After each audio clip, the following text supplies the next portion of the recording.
సర్వకృపానిధి మా ప్రభువ మీకు వందనాలు. మా ఎడల మీ కృప ఎంతో విస్తారు గనుకనే ప్రాణము ప్రాప్తించి మరో సంవత్సరం ఈ రీతిగా మేము యానివర్సరీ కన్వెన్షన్ కలిగి ఉండటకు సహాయం చేశారు. మీకు వందనాలు. మా ఎడల మీకెన్నో ఆశలు ఉన్నాయి. ఇకనైనా మీ కొరకు ఫలిస్తామని మరో సంవత్సరాన్ని మాకు ప్రవేశపెట్టినందుకు మీకు వందనాలు. ఈ నూతన సంవత్సర ఆరంభంలో గ్రేట్ కమిషన్ని మేము ధ్యానిస్తూ కొన్ని సవాళ్ళతో ముందున్న భవిష్యత్తులోనికి ప్రవేశిస్తుండగా మరింతగా మమ్మల్ని దర్శించమని ప్రార్థిస్తున్నాం. టీసీఎఫ్ మెంబర్స్ని, కమిటీ మెంబర్స్ని, ఎగ్జిక్యూటివ్ మెంబర్స్ని దీవించండి. సంగీత సారథ్యాన్ని మీరు ఆశీర్వదించండి. క్విజ్లో మంచి సమయాన్ని ఇచ్చారు. మీకు వందనాలు. మీ ప్రజలకు వాక్యంలో మీరు అనుగ్రహించిన పరిణతిని బట్టి మీకు వందనాలు. మరికొన్ని నిమిషాలు మీ వాక్యాన్ని ధ్యానిస్తున్నాం. మంచి సమయాన్ని ప్రాప్తింపచేయమని టీసీఎఫ్ సరిహద్దులను విశాలపరచు. గొప్ప కార్యాలు చేసి సాధనాలుగా ఒక్కొక్కరిని వారి కుటుంబాలను ఆశీర్వదించమని, కొరతలను తీర్చమని, గతంలో కంటే మేలైన రీతిలో మిమ్మల్ని సేవించడానికి బలపరచమని నీకే అప్పగించవచ్చు. ప్రభువైన యేసుక్రీస్తు వారి కృపగల నామములో స్తుతులు చెల్లించి ప్రార్థించి వేడుకొనుచున్నాము తండ్రి. ఆమేన్. ప్రియులారా, చెప్పబడినట్టుగా నా పేరు ప్రభుదాస్. కర్నూలులో కాపురం ఉన్నాను. మాకు ఒక భార్య, 2 పిల్లలు.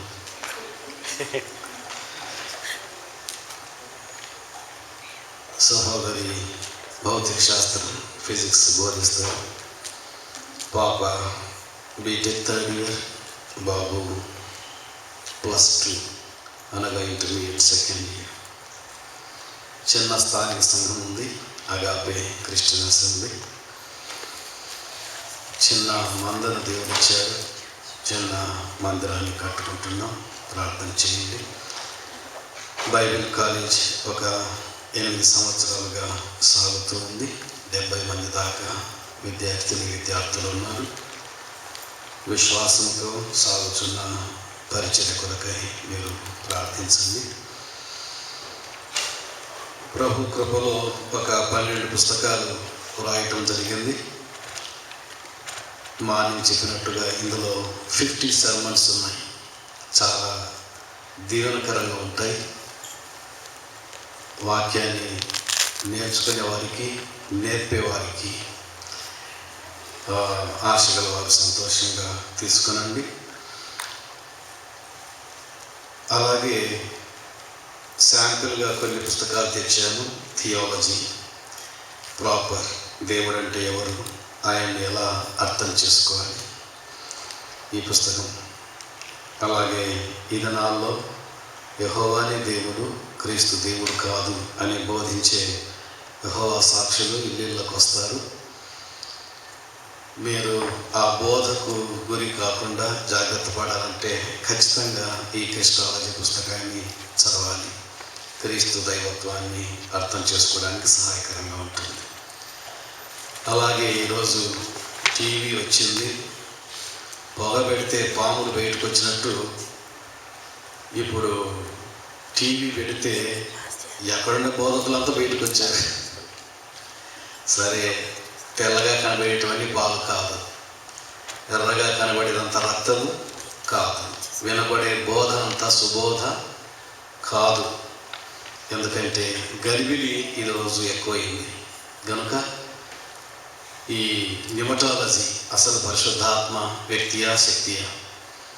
పరిశుద్ధాత్మ వ్యక్తి అయితే ఆయన ఏ రీతిగా మన జీవితాల్లో మనం పొందుతాం, ఆయనతో నింపబడుట ఎలాగా, ఆయనతో నింపబడినప్పుడు జీవితాలు ఎలా ఉంటాయి, ఆ వివరాలు ఈ పుస్తకంలో ఉన్నాయి.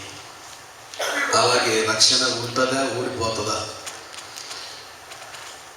ఈ రక్షణ సంకల్పం దేవుడు ఎంత శ్రద్ధగా జరిగించాడు. ఈ రక్షణ త్రికాల రక్షణ. రక్షింపబడి ఉన్నాం, రక్షింపబడుచున్నాం, రక్షింపబడబోతాం.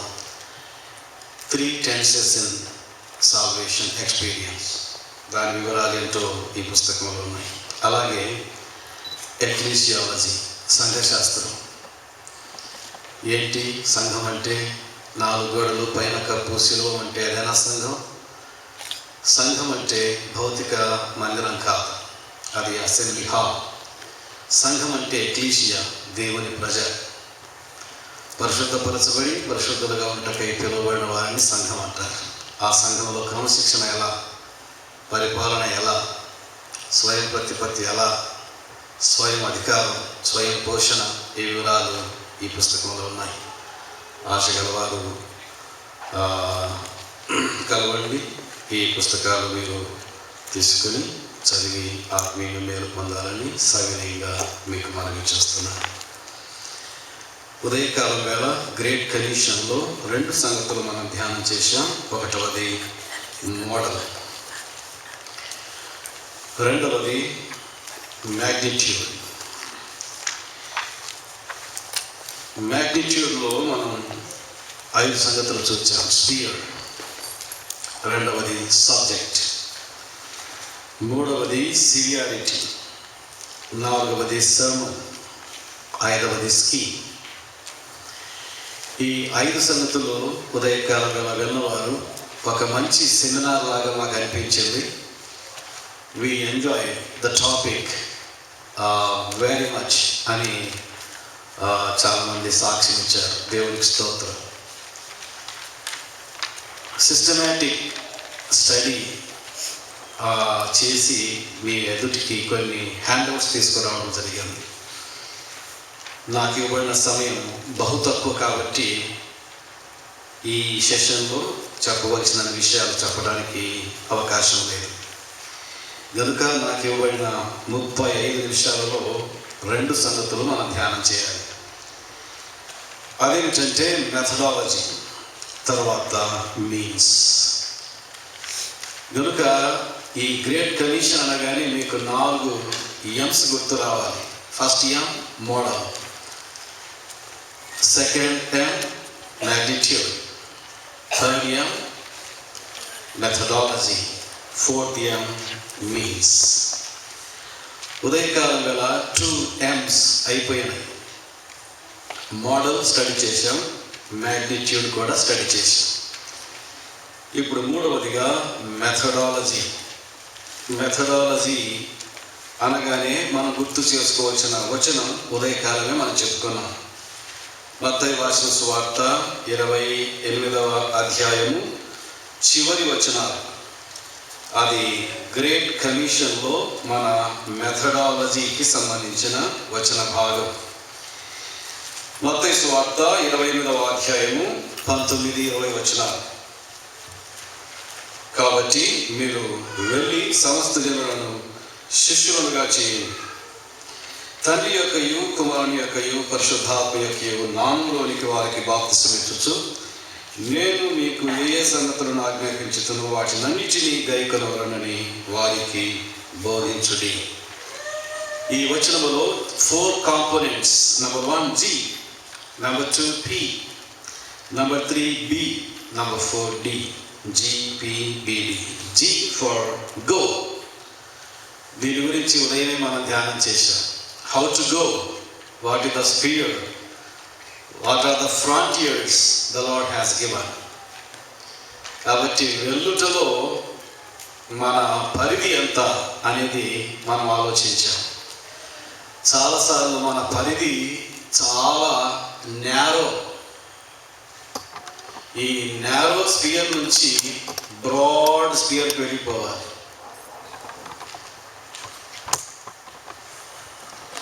Before year I was in Japan. అక్కడ ఒక చేపల గురించి నేను విన్నాను, టోకియోలో. ఆ చేప పేరు కోయి. అది ఇంతే ఉంటుంది. దాన్ని బకెట్లు వేసి 10 సంవత్సరాలు పెంచిన 10 సంవత్సరాలు ఇంతే ఉంటుంది. అదే చేపలు తీసి కొంచెం పెద్ద ట్యాంకులో వేసి పెంచితే 10 రోజులకే జానడు పెరుగుతుంది. అంతే. అదే కొయ్యని తీసుకుని వెళ్ళి పెద్ద కెనాల్లో వేస్తే 3 పెరుగుతుంది, ఆగిపోతుంది. అదే చేపలు తీసుకుని వెళ్ళి సముద్రంలో వేస్తే పెరుగుతూనే ఉంటుందట. ఇప్పుడు ప్రశ్న, మనం ఏ కోయిలము, ఏ కోయికి చెందిన వారము? బకెటా, ట్యాంకా, కెనాలా, ఓషనా? కొంతమంది సరిహద్దులు అలా ఘనంగా విస్తరిస్తూ ఉన్నాయి, కొంతమంది సరిహద్దులు 10 ఏళ్ళైనా ఇంతే, ఏమీ ఒదుగుండదు. దేవుడు మనకి ఇచ్చిన పరిధి యెరూషలేము, యూదయ, సమరయ, భూదిగంతాల. కనుక ఈ సమయాన్ని ఒక ఛాలెంజ్ తీసుకుందాం. ఐ షుడ్ బికమ్ ద కోయి of ocean by next convention 2013. మరి ఎంతమంది ఏ కోయిగా స్థిరపడబోతున్నారు చూద్దాం. Go. Number 2, preach. How to preach. కొన్ని విషయాలు మనం చూచాం. Number 3, baptise. సువార్త ప్రకటించగా విశ్వసిస్తారు, వారికి బాప్తిస్మం ఇవ్వటం. 4వది, మేక్ దెమ్ డిసైపుల్స్. శిష్యులుగా వారిని చేయటం. శిష్యులుగా చేసే ముందు మనం శిష్యులుగా ఉండాలి, అవునా? Are we real disciples is a big question. నిజంగా మనము ఆయనకు శిష్యులమేనా? శిష్యులమైతే దానికి సంబంధించిన క్వాలిటీస్ మనలో కొన్ని కనబడాలి అని గత దినాన జాన్ వెస్లీ ప్రస్తావించాడు. వాటిని నేను మళ్ళీ ప్రస్తావించడానికి సమయం లేదు కనుక ఆయన ప్రస్తావించినవి దాటేసి కొన్ని సంగతులు మీకు చెబుతాను. ఆయన ప్రస్తావించింది number 1, the disciple is who renounces the past life. శిష్యుడైన వాడు గతంలోని పాత జీవితాన్ని విడిచిపెట్టాలి. Number 2, dwells in the word. దేవుని వాక్యములో నిలిచి ఉండాలి. నెంబర్ 3, ఇతరులను ప్రేమించాలి. నెంబర్ 4, ఫలములను పండించాలి. అని 4 సంగతులు గత దినాన మనం నేర్చుకున్నాం. మిగిలిన 4 సంగతులను ప్రస్తావించి దాటి వెళ్తాను. అనగా 5వది, హూ లర్న్స్ ద వర్డ్. శిష్యుడైన వాడు బోధించబడాలి అంటే నేర్చుకోవాలి. బోధించుడి అన్నాడు. ఎన్ని విషయాలు బోధించాలి? అన్ని విషయాలు. బోధించుడి అని శిష్యులకు అప్పగించాడు కనుక బోధించబడుట, తద్వారా నేర్చుకునుట, లర్నింగ్ అనేది 5వ ఆస్పెక్ట్. ప్రశ్న, నేర్చుకుంటున్నామా? లేఖనాలు. బిల్ గేట్స్ అధినేత, మైక్రోసాఫ్ట్ అధినేత బిల్ గేట్స్ ఇండియాకి వచ్చారు, హైదరాబాద్ కూడా వచ్చారు. హైటెక్ సిటీలో ఒక మీటింగ్ పెట్టారు. ఆ మీటింగ్లో ఇలా మైక్ తీసుకుని ప్రసంగాన్ని ప్రారంభిస్తూ ఆయన వేసిన మొదటి question, which is the most valuable thing in the world అని ప్రశ్న వేసినప్పుడు రకరకాల జవాబులు ప్రజలు చెబుతూ వచ్చారు. అక్కడ చేరువచ్చిన వారంతా ఎవరంటే మంచి పెట్టుబడిదారులు, engineers, doctors, scholars, great intellectuals. అందరి ఆన్సర్స్ ఆయన కలెక్ట్ చేస్తారు. Good, very good, nice, right అని అన్ని ఆన్సర్స్ అక్యుములేట్ చేసి చివరికి ఆయన అన్నాడు, నేను చెప్పే ఆన్సర్ నోట్ చేసుకోండి అన్నాడు. అందరూ అనుకున్నారు ఈయనేమో ఆన్సర్ చెప్తాడా అని పేపర్ పెన్ తీసుకున్నారు. The most valuable thing in the world is idea అన్నాడంటే. The most valuable thing in the world is idea, ఆలోచన. One idea can change your life. ఒక్క ఆలోచన మీ జీవితాన్ని మార్చేస్తుంది. ప్రియులారా, నేర్చుకుని శిష్యులముగా ఏం నేర్చుకోవాలి? దైవ గ్రంథము దేవుని ఆలోచన గనుక ఈ వాక్యాన్ని నేర్చుకున్నట్లో మనము తలముడకలం కావాలి. మత్తయి సువార్త 11:28 చూడండి. 11:28 ప్రయాసపడి భారం మోసుకొనుచున్న సమస్త జనులారా నా యొద్దకు రండి, నేను మీకు విశ్రాంతి కలుగజేస్తున్నాను. నేను సాత్వికుడను, దీన మనస్సు గలవాడు గనుక మీ మీద నా కార్యెత్తుకుని నా యొద్ద నేర్చుకుని, అప్పుడు మీ ప్రాణములకు విశ్రాంతి కలదు. Rest to your hearts. అమెరికాలో ఈరోజున్న సమస్య ఏంటండి? Stress.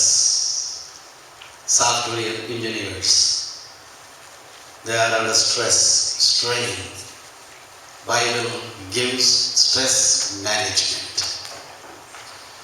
How to manage your stress? The Bible says, come, sit and learn of me. నా యొద్ద నేర్చుకోండి. If you want to learn, you must sit quietly. That is the feature of the student. కానీ సమస్య మనం కూర్చొనిగా రావడం. We don't know how to sit. If you sit right, quietly, if you study the word, you shall find 100% rest. మీ ప్రాణములకు విశ్రాంతి కలుగును. ఎంత tense అండి, ఎంత టెన్షన్, ఎంత స్ట్రెస్, ఎంత strain. Monday, Tuesday, Wednesday, Thursday, Friday ఒక రకం, సాటర్డే, సండే మరొక రకం. Saturday, Sunday how are you, how are you, how are you. Monday to Friday who are you, who are you. That is the trend. Saturday, Sunday how are you అని మాట్లాడుకుంటాం. ఇక Monday to Friday how are you, time లేదు, who are you, sorry no time. అంత stress మనలో తగ్గాలంటే sit in the prayers of the lord. ఇదే ఎక్కడ చూసినా లోపించింది. ప్రశ్న, ఈరోజు మీరు వాక్యం ముందు ఒంటరిగా ఎంతసేపు కూర్చున్నారు? జవాబు ఉందా? హడావిడి హడావిడి హడావిడి, ఏముండదు మళ్ళీ హడావిడి. ఒకసారి మేము ఊరంతా సువార్త చెప్పి సైకిల్ నుండి గోడ పెట్టి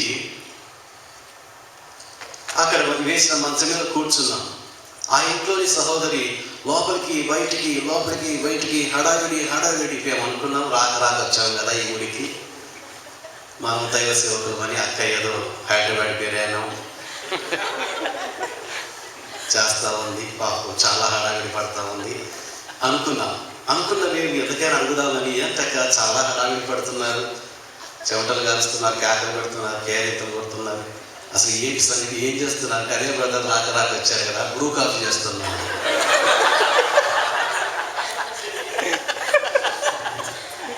ఏం లేదు, చేసేది బ్రూ కాఫీ, దానికి ఎంత హడావిడా ఏమ్మా. సరే తెచ్చిస్తే కారం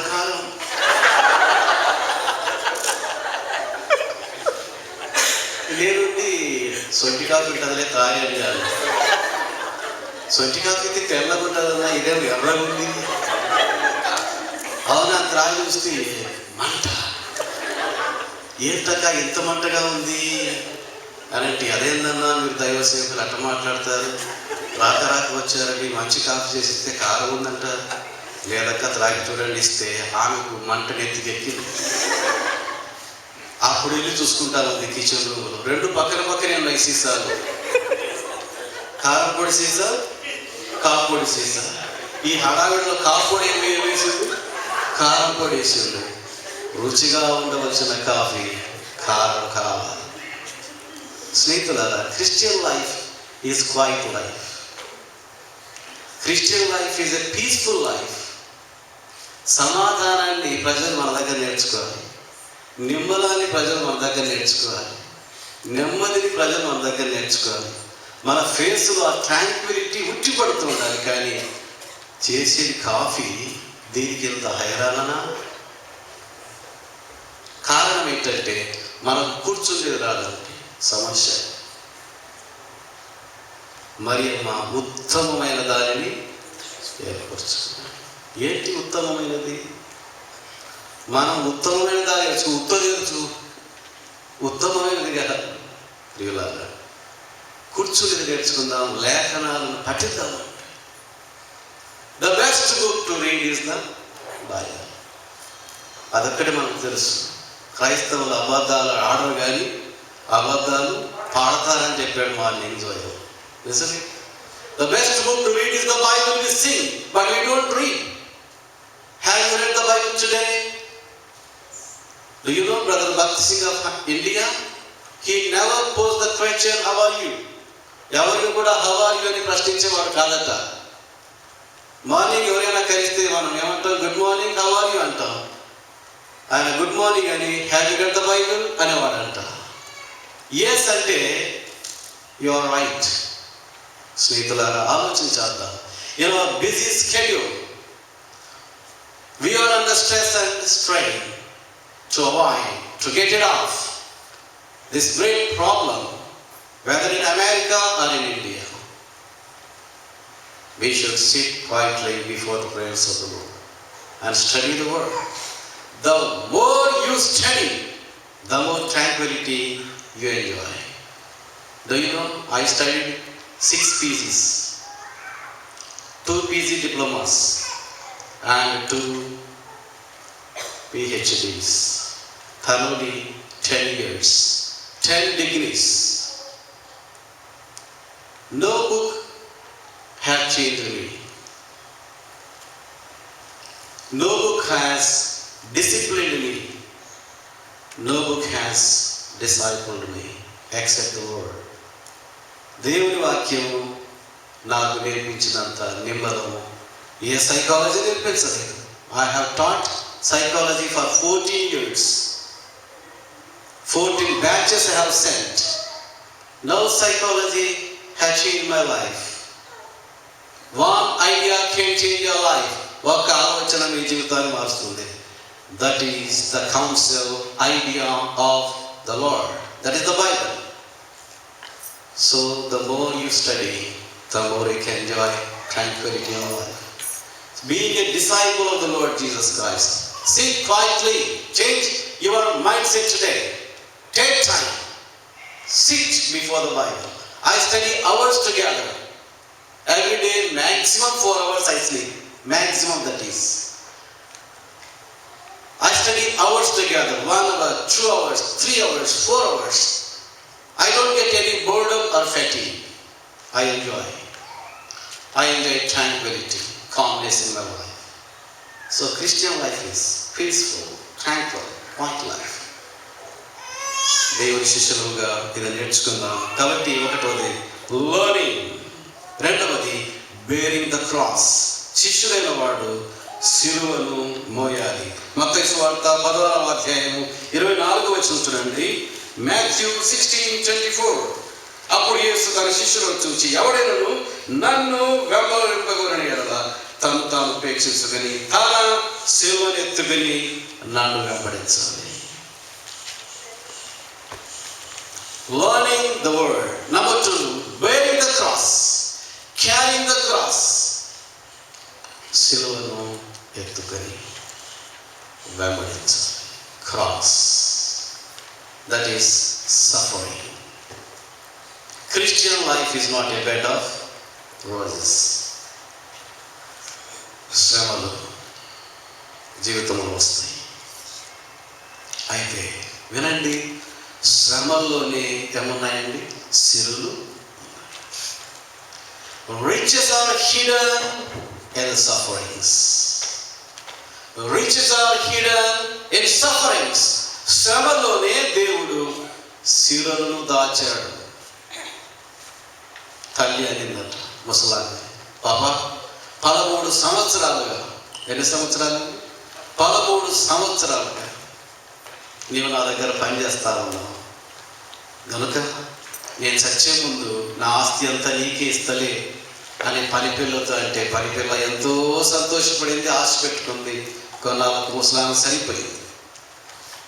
చనిపోయిన ముసలామెను డెడ్ బాడీని తీసి బంధువులు మంచం నుంచి కింద పెట్టి బెడ్ చుట్టేశారు. బెడ్ కింద పేపర్ కనపడింది, ముసలామె రాసిన వీలునామా. 11 సంవత్సరాలుగా ఈ పిల్ల నా దగ్గర పనిచేసింది కాబట్టి నా ఆస్తి అంతా ఈ పని పిల్లకే అని కింద సంతకం పెట్టిన పేపరు బంధువులు చదువుకొని ఊరుకుంటారండి? చింపిపోయి వేసి కాల్ చేశారు. ఆస్తి అంతా వాళ్ళు పనిచేస్తున్నారు. ఈ పని పిల్లతో అన్నారు, ఏమే 13 సంవత్సరాలు పనిచేసావు కదా, తిన్నావు, తాగావు, ఉన్నావు, ముసలామె సచ్చింది, వెళ్ళిపోవచ్చు నువ్వు అంటే ఆ పని పిల్లనింది, మరి నాకేమి లేదా సార్ అంటే, నీకేమి లేదు, ఎంతవరకు తినింది చాలు, త్రాగింది చాలు, ఉండింది చాలు, వెళ్ళిపో. అంతగా ఏడుస్తున్నావు కాబట్టి అదిగో మిగిలింది ఒకటే, ఆ కిటికీలో ఒక చెక్క సిలువ ఉంది, కావాలంటే తీసుకెళ్ళు అన్నారు. ఆ పని పిల్ల అనుకుంది, 13 సంవత్సరాలు నేను సేవ చేస్తే మళ్ళీ నాకు మిగిలింది సిలువనేనా అన్నట్టుగా అనుకుంది. కానీ ఆ సిలువను తీసుకెళ్ళింది, మోసుకొని వెళ్ళింది. ఇంటికెళ్ళి కిటికీలు తలుపులు మూసుకొని ఆ సిలువను పైకెత్తి, దేవా ఇంతకాలం సేవ చేస్తే నాకు మళ్ళీ మిగిలింది ఈ సిలువనేనా, ఈ సిలువను బట్టి నీకు స్తోత్రం అని సిలువను పైకెత్తి స్తోత్రం చెబితే ఆ సిలువల నుంచి ఏదో శబ్దం వచ్చిందండి. ఏంటో సిలువలో శబ్దం వచ్చింది అని ఆ సిలువ చక్కని ఇట్లా ముడిపికితే ఉంగరాలు, బంగారు చైన్లు, బంగారు చెవిపోగులు, ఏమేమో అన్ని ముసలాన్ని ఎక్కడ పెట్టింది కదండి, సిలువలు పెట్టి మూడబెక్కితే అన్ని బయటకు వచ్చేసి వాటన్నిటిని మూట కట్టుకొని అమ్మేసుకుంటే బంధువులు పంచుకున్న ఆస్తిపాస్తుల కంటే ఈమె పొందిన సిరి ఎక్కువనా తక్కువనా? God has kept all the riches in the cross, in the sufferings. చూడ్డానికి సిలువనే కానీ అందులో ముసలామె ఏం దాచిందండి? సిలువ. I don't know this afternoon what suffering you have. ఒక్కొక్కరి సఫరింగ్ ఒక రకంగా ఉంటుంది. ప్రియులారా, శిష్యుడు అనగా నేర్చుకునేవాడు, శిష్యుడు అనగా సిలువను మోసేవాడు. నంబర్ 3, శిష్యుడు అనగా ప్రభుతో ఉండువాడు. మార్కు సువార్త 3వ అధ్యాయము 14వ వచనం చూడండి. మార్కు 3:14. మార్కు సువార్త 3వ అధ్యాయము 14వ వచనం. సాయంకాలం గల ప్రశ్న వేసుకుందాం. TCFలో మాత్రమే ప్రభుత్వం ఉండి, ఈ కాన్ఫరెన్స్లో మాత్రమే ప్రభుత్వం ఉండి, ఆదివారం మాత్రమే ప్రభుత్వం ఉంటే అది శిష్యరికము కాదు. నిరంతరం ప్రభుతో ఉండుట. I have decided to follow Jesus. No turning back, no turning back. Weekends మాత్రమే కాదు, week after week, every day, day after day, to be with him. ప్రభుతో ఉండగా మన జీవితాలు మారిపోతాయి, ప్రభులాగా మారిపోతాయి. అది గురువు యొక్క ఉద్దేశం. By being with him, we shall be like him. అంతే సూత్రం. గురువు యొక్క ఆశ అంతా ఏముంటుందంటే శిష్యుడు తనలాగా తయారు కావాలి. తనను పోలిన వాడు కావాలని ఏ గురువైనా ఆశిస్తాడు. పరమ గురువు ప్రభు అయిన యేసుక్రీస్తు ఆశ అంతా ఒకటేనండి, మనం ఎవరిలాగా ఉండాలని? ప్రభువులాగా. ఇది ప్రభు యొక్క ఉద్దేశం. గ్రేట్ కమిషన్, డిసైపుల్షిప్ అనే కాంపోనెంట్ విశేషమైన ఫీచర్ ఏంటంటే టు బి లైక్ హిమ్. ప్రియులారా, ఒకసారి తలుపు తట్టిన శబ్దం వినపడింది. ఇంట్లోని పిల్లవాడు పరిగెత్తి తలుపు తీశాడు. తలుపు దగ్గర ఎవరో నిలబడ్డారు. పరిగెత్తి లోపలికి వెళ్ళి డాడీ డాడీ, తలుపు దగ్గర ఎవరో నిలబడ్డారు డాడీ అని డాడీతో చెప్తే డాడీ అన్నాడు, అవునారా, తలుపు దగ్గర ఎవరో నిలబడినారా? ఎవరుగా? ఎలా ఉన్నాడు ఆయన అని అడిగితే పిల్లవాడు అన్నాడు, డాడీ అచ్చం యేసు ప్రభులాగానే ఉన్నాడు డాడీ. అవునా, ఎవరు ఆయన అని పరిగెత్తుకుని డాడీ కూడా వచ్చి చూస్తే ఆ తలుపు దగ్గర ఉన్నాయన అచ్చం యేసు ప్రభులాగానే ఉన్నాడు. ఎవరైనా తెలుసా? సాధు సుందర్ సింగ్. ఒక్క విషయంలోనైనా మనం యేసయ్యలాగా ఉన్నామా? ఇన్నేళ్ళు అయింది కదా, ఈ విషయంలో నీవు యేసయ్యలాగా ఉన్నావు అని నా భార్య నన్ను గురించి చెబితే దేవునికి మహిమ, నేను నా భార్యను గురించి చెబితే యేసయ్యకు మహిమ, నిన్ను గురించి సంఘము చెప్పగలిగితే యేసయ్యకు మహిమ. ఎంత కాలంగా పెరుగుతా ఉన్నాం. ఒక్క విషయంలోనైనా మనం యేసయ్యలాగా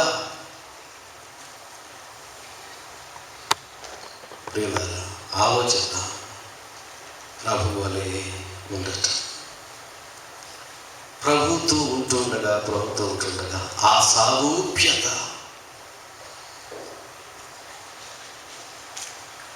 మదర్ తెరిసా తన దగ్గర ఉన్న కుష్ఠరోగులకు, అనాథులకు ఆ రాత్రి అన్నం పెట్టడానికి డబ్బులు లేవు. ఒక కోటీశ్వరు దగ్గరికి వెళ్ళి అడిగిందట, అయ్యా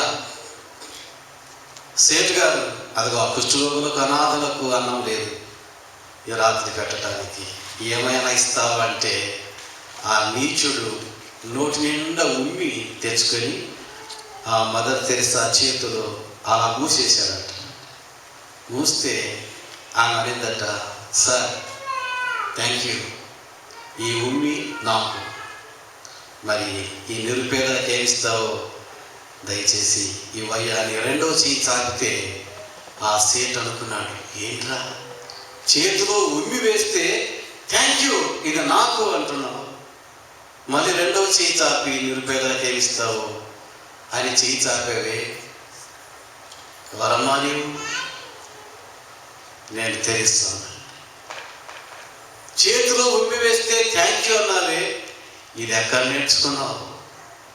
అప్పుడు ఆమెదట, చేతిలో ఉమ్మి వేస్తే థ్యాంక్ యూ చెప్పేది ఎక్కడ నేర్చుకున్నానంటే, ముఖం మీద ఉమ్మి వేస్తే ఒక ఆయన థ్యాంక్ యూ చెప్పాడండి, ఆయన దగ్గర నేర్చుకున్నా.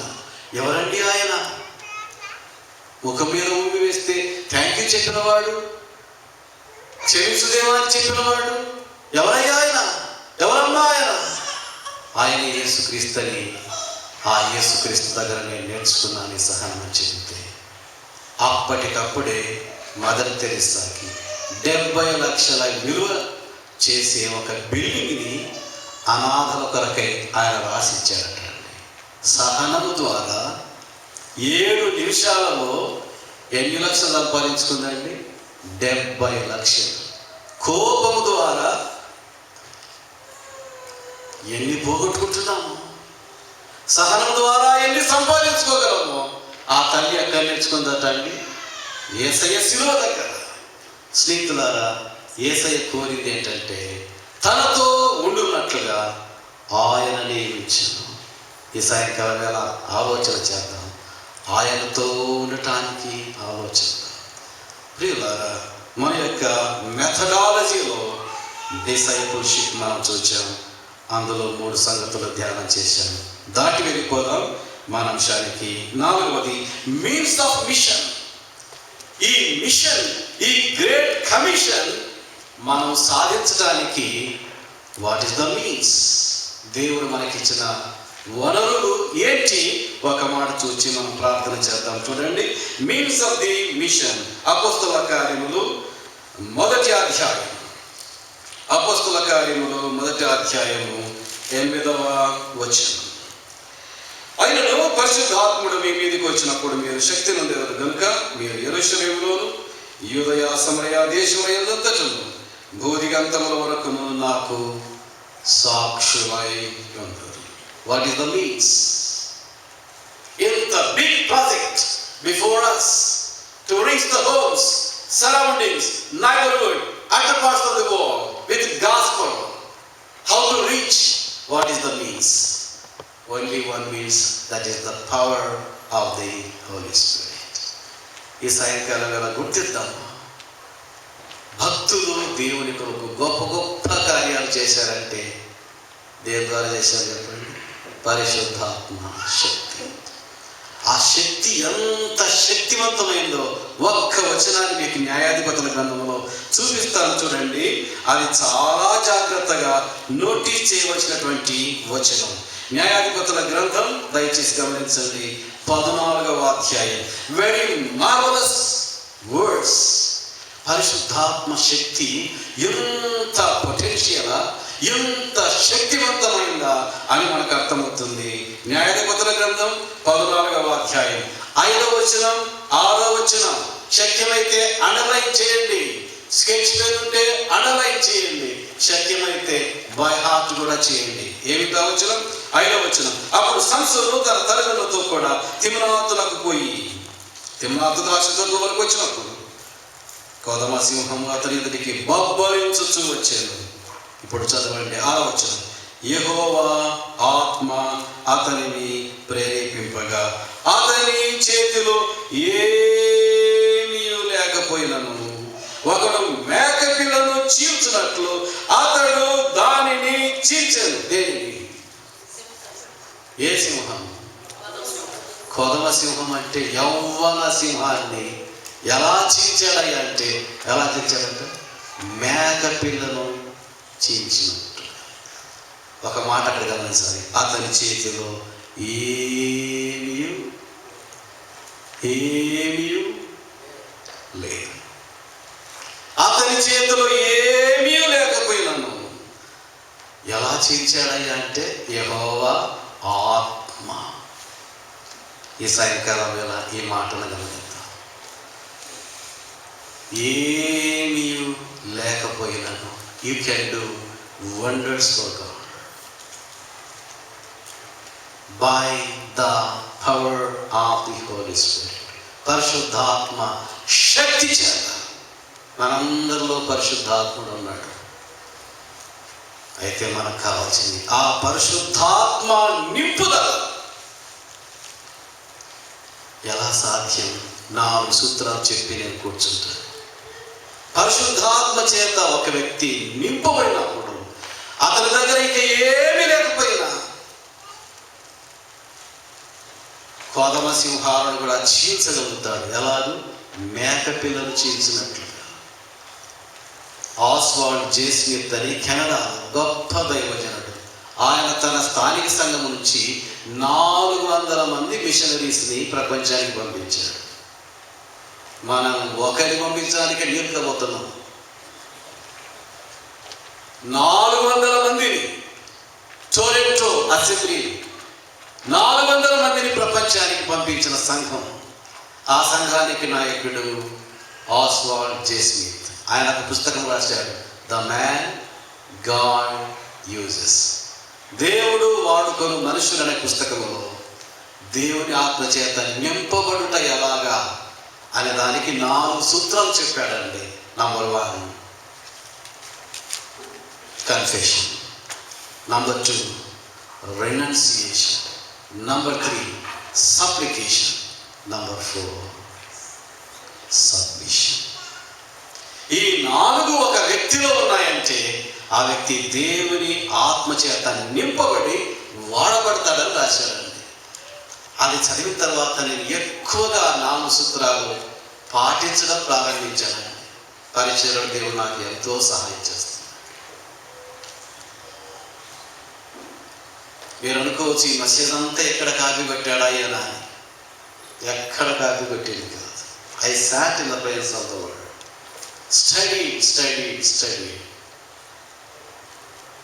Compiled the verses. Brought the information to you. Not by copying anything. God teaches. Berkeley verses చదవలేదు, స్కోఫీల్డ్ బైబిల్ చదవలేదు, డేవిడ్ చదవలేదు. నా దగ్గర లేవు కూడా.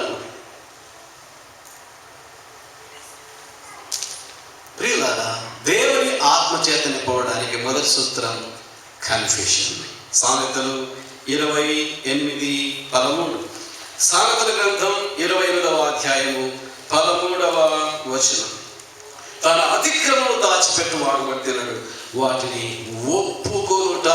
అది సమస్య అంతా అక్కడే ఉందండి. ఎందుకు దేవుని ఆత్మ మనల్ని వాడడం లేదు? దేవుని ఆత్మ చేత మనం నింపబడడం లేదు. దేవుని కొరకు ఘన కార్యాలు చేయలేకపోతున్నాం. కారణం ఏంటంటే we are hiding the things, not confessing. ఒప్పుకుంటాము కానీ సరిగా ఒప్పుకోము. ఒకసారి ఒక అబ్బాయి వచ్చాడట, దేవా అని ఒప్పుకుంటున్నాడు. అందరూ అనుకున్నారు ఎంత మంచివాడేనా, ఇంత పబ్లిక్గా ఒప్పుకుంటున్నాడే అనుకున్నారు. ఏం ఒప్పుకున్నాడు తెలుసా? దేవా తాడును దొంగిలించినాను, దేవా నన్ను క్షమించు అన్నాడు. అందరూ ఆశ్చర్యపోయారు. మళ్ళీ 2వ రోజు వచ్చాడు, మళ్ళీ ఒప్పుకుంటున్నాడు. ఏంద్ర మళ్ళీ వచ్చాడు పిల్లలు ముందుకు అనుకున్నారు. దేవా తాడును దొంగిలించినాను, తాడుకు చివరిలో ఆవు ఉంది దేవా అంటున్నాడు. అసలు దొంగిలించింది లేదండి. మర్యాదగా ఆవు దొంగిలించిన అని చెప్పవచ్చు కదా. తాడు దొంగిలించిన దేవా, తాడుకు చివరిలో ఏముందంట? ఆవు ఉంది దేవా. అంటే దేవుని దగ్గర నగరాలు కడితే ఎట్లా? దేవుని దగ్గర మసగాలు పడితే ఎట్లా? ఒప్పుకునే కదా మర్యాదగా, దేవా నేను ఆవును దొంగిలించిన, నన్ను క్షమించండి. సరే, ఇది రౌండ్ అబౌట్. చాలాసార్లు మన ఒప్పుకోలు అలా ఉంటాయి. దేవుడు మనల్ని వర్ధిల్ల చేయడు. ఇంకొకసారి టీచర్ స్కూల్కి వెళ్ళాడట. ఆ టీచర్కి తల నిండా గుడప అంటే చెడ్డు కట్టింది. అందరు టీచర్ అడుగుతున్నారు, ఏం సార్ అంత గుడప కట్టింది అంటే అంటున్నాడు, ఏమి లేదు, నా భార్య పూల మొక్కతో కొట్టిందంట. ఎంత కొట్టింది? పూల మొక్కతో కొట్టిందంట. అంత పూల మొక్కతో కొట్టి ఇంత గుడప కడుతుంది ఏం సార్? ఇంత పెద్ద గుడపనా, ఇంత పెద్ద చెండు కొడుతుందా అని కూర్చి అడిగితే ఏమంటే తెలిసిన, ఆ పూల మొక్క కింద కుండి ఉందంట. పూల మొక్క కింద ఏముంది? అసలు కొట్టింది దేంతో? కుండి తీసుకొని కాటింది, చెడు కట్టింది. చెప్పుకోలేట్టు చెప్పుకుంటాడు, పూల మొక్కతో కొట్టిందంట. మొక్కతో కొట్టింది, పూల కుండితో కొట్టింది. కవరేజ్ అన్నమాట. బైబిల్ చెప్తుంది, తన అతిక్రమం దాచిపెట్టేవాడు. సరే, మనుషుల దగ్గర కవరేజ్ కానీ దేవుని దగ్గరికి వచ్చినప్పుడు ఎందుకంటే దాపరేట్? ప్రభు సన్నిధిలో యథార్థంగా ఒప్పుకుందాం. తన అతిక్రమం దాచిపెట్టేవాడు వర్ధిల్లాడు, వాటిని ఒప్పుకున్నవాడు. కనుక ఈ సాయంకాలం మన జీవితాల్లో ప్లెయిన్గా దేవుని సన్నిధిలో ఒప్పుకుందాం. ప్రభు, ఇక్కడ నేను తప్పిపోతున్నాను, ఇక్కడ చెడిపోతున్నాను, ఈ విషయంలో నేను చెడిపోయాను. యథార్థంగా ఒప్పుకుందాం. That is confession. రెండవది సబ్మిషన్. రెండవది రెనౌన్సియేషన్. అక్కడే వచ్చింది సామెతలు 28:13. తన అతిక్రమం దాచిపెట్టేవాడు వర్ధిల్లాడు, వాటిని ఒప్పుకొని ఏం చేయాలి? విడిచిపెట్టాలి. చాలా సమస్య ఏంటంటే విడిచిపెట్టం. సంవత్సరాలైనా నో రెనౌన్సియేషన్. ఒక అబ్బాయి చెప్పుకుంటున్నాడంట, దేవా 2 బస్తాల బియ్యం దొంగిలించినాను దేవా అని ఒప్పుకుంటున్నాడంట. పక్కన ఫ్రెండ్ ఉండి, రే 1 బస్తానే కదా దొంగిలించలేదు అన్నాడు. వీడంటున్నాడు, రేపొద్దున 3 దొంగిలించాలా, దాన్ని ఇప్పుడే ఒప్పుకుంటున్నాడు. రేపొద్దున దొంగిలించాలంట, దాన్ని ఇప్పుడే ఒప్పుకుంటున్నాడు. అంటే ఒప్పుకుంటున్నాడు కానీ విడిచిపెట్టాలని మాత్రం రెనౌన్సియేషన్. బైబిల్ స్పష్టంగా చెబుతుంది, మనలోని బలహీనతను చంపివేయండి, మానివేయండి, తొలగించుకోనండి. ఈ మాటలన్నీ బైబిల్లో ఉన్నాయి. దేవుని ఆత్మచేత నింపబడటకు 2వ సూత్రం అది. 3వ సూత్రము సప్లికేషన్. అక్కడే వచ్చినప్పుడు చూడండి, ఏమిటా సప్లికేషన్ అంటే యోహాను 16 ప్రార్థించుట కదండి.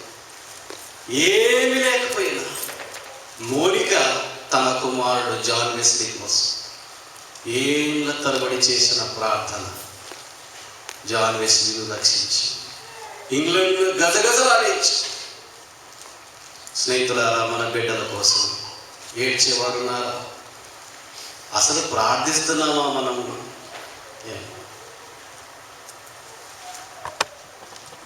ఎజ్రా 9వ అధ్యాయంలో ఎజ్రా ఏడ్చాడు.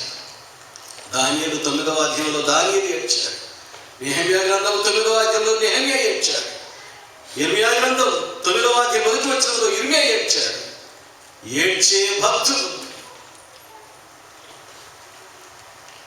కళ్ళ కనబడుతూ ఉండగా మోకరించి బిడ్డల కోసం, దేశం కోసం ఏడ్చేవారు. సప్లికేషన్, లాస్ట్ సబ్మిషన్, ప్రభువుకు అప్పగించుకోవటం. The more we submit, the more we shall be used. God never sees our ability, God sees our availability. దేవుడు మన సామర్థ్యాన్ని చూడడు కానీ సౌలభ్యాన్ని చూస్తాడు. ఇంగ్లాండ్లో వాక్యం విన్నాడు ఒక ఆయన. ఎవరు వెళ్తారు ఇండియాకు అంటే ఎవరు లేరే. చెంపిలు ఎత్తి పెట్టుకుని లేచాడు. చీలిపోయిన బట్టలు వేసుకుని లేచాడు. ఎవరు బాబు అంటే నేనయ్యా ఇండియాకి వెళ్తానన్నాడు. ఎవరు నీవు? ఏం పని చేస్తావంటే చెప్పులు కుట్టుకుంటానండి అన్నాడు. ఇండియాకు పోయి ఏం చేస్తావు? సువార్త చేస్తానండి అన్నాడు. కూర్చో అన్నాడు పెద్ద ఆయన. మళ్ళీ చెప్పాడు ఇండియాలో ఉన్న అవసరత. ఎవరు చేస్తారు? ఎవరు వెళ్తారంటే ఎవరు లేరు. మళ్ళీ అబ్బాయి లేచాడు. ఉన్న బలంగా ఇండియాకు వచ్చాడు. I am available lord, here yam my lord, use me lord అని అప్పగించుకున్నాడు. ఇండియాను ఛేదించగలిగాడు. అనేక భాషలు నేర్చుకోగలిగాడు. బైబిల్ను తర్జుమా చేశాడు. స్వార్థను ప్రకటించాడు. ఆత్మను సంపాదించాడు. సంఘాలు నిర్మించాడు. బైబిల్ కాలేజ్ స్థాపించాడు. ఆంధ్రకి భారతదేశానికి ఎక్కడ లేని సేవ జరిగించి కన్ను మూసి వెళ్ళిపోయాడు. ఎవరయ్యా ఈ మహానుభావుడు అంటే? ఇంజనీర్ కాదు, డాక్టర్ కాదు, క్యాపిటలిస్ట్ కాదు, మరెవరు కాదు. అందుబాటులో ఉన్న సేవకుడు. కళ్ళు మూయండి, ప్రార్థన చేద్దాం. స్నేహితుల సహోదరి, God needs your availability, not ability. ఇదిగో దేవా నేనున్నా, నన్ను కూడా వాడుకుంటే ఆయన వాడుకోవడానికి సంసిద్ధంగా ఉన్నాడు. Submission, obedience, implicit obedience, unconditional obedience. ప్రభువా, here am I, ఇదిగో నేనున్నా, నన్ను వాడుకో. విలియం కేరీ వాడుకున్నది, జాన్ వెస్లీని వాడుకున్నది, చార్లెస్ స్పర్జన్ వాడుకున్నది, ఏషియాను వాడుకున్నది, అపోస్తలులను వాడుకున్న దేవుడు నేను కూడా, నన్ను కూడా వాడుకోవడానికి సిద్ధమే. కాబట్టి తండ్రి నీకు వందనాలు. Mode of the mission, magnitude of the mission, methodology of the mission, means of the mission నేర్చుకున్నాం. అలాగను జీవించే తండ్రిలో మటుకు సహాయించి తదుపరి శిక్షణను దర్శించమని ప్రభువైన యేసుక్రీస్తు వారి కృపగల నామములో స్తుతులు చెల్లించి ప్రార్థించి వేడుకొనుచున్నాము తండ్రి. ఆమేన్. Thank you.